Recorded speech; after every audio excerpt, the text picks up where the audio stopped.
Christmas is a week away, and I wanted to share a very short, simple, quick video about how to utilize these clear ornaments.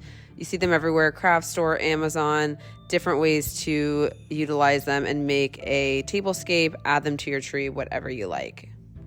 So the first DIY is just using the clear ornaments and then an acrylic marker. It's like an acrylic paint marker, and just doing whatever pattern you like. I found this pattern, I'll insert a picture, on Pottery Barn, and I wanted to recreate that for obviously a lot less.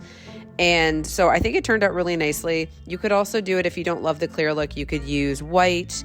There's a lot of different colors of ornaments that you can get, and the markers come in a multi-pack of some different colors as well too. So again, I apologize, it's a little tricky to see, but it was super user-friendly. You could really do whatever pattern, be creative, whatever you like, and I had fun doing this.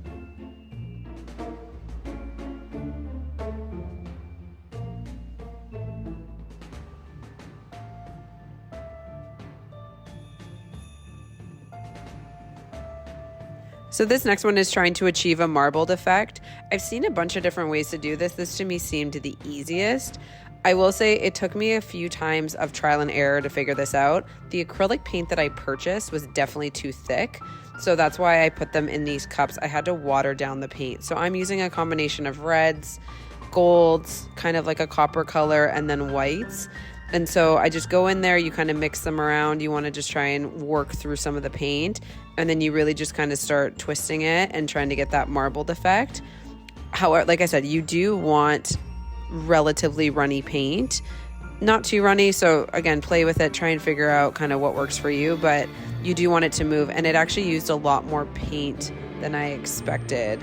So again, it took me a little bit. I sometimes had to go back and fill it in, but I really did love the combination of the gold and the red in this one. Again, I've seen these all over. I wanted to see how easy it was to recreate, and truly it is easy if you get the consistency of the paint right. So again, thinner is a little bit better for this, but too thin and then it doesn't really stick to the actual insides. You can let these dry overnight upside down in a cup. Honestly, I just tried to tap out as much of the paint as I could, and then I just put the tops back on. But again, you just kind of work at it, and it was really easy, and again, it turned out, I think, really beautiful.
So this is great because you can do whatever color combinations you have in your house or what you want your decor to look like.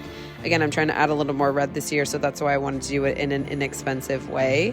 You could use these for place cards if you wanted to, even, for your tablescape. You could use the acrylic marker to write the person's name or initials on it. Even on top of the marbled effect, you could do that. And I just used it on our table for more of like a tablescape. You could hang it on your tree, use some really pretty ribbon. It's really versatile, super easy. You could do this with kids too. Thanks so much for watching, and I will see you guys in my next video.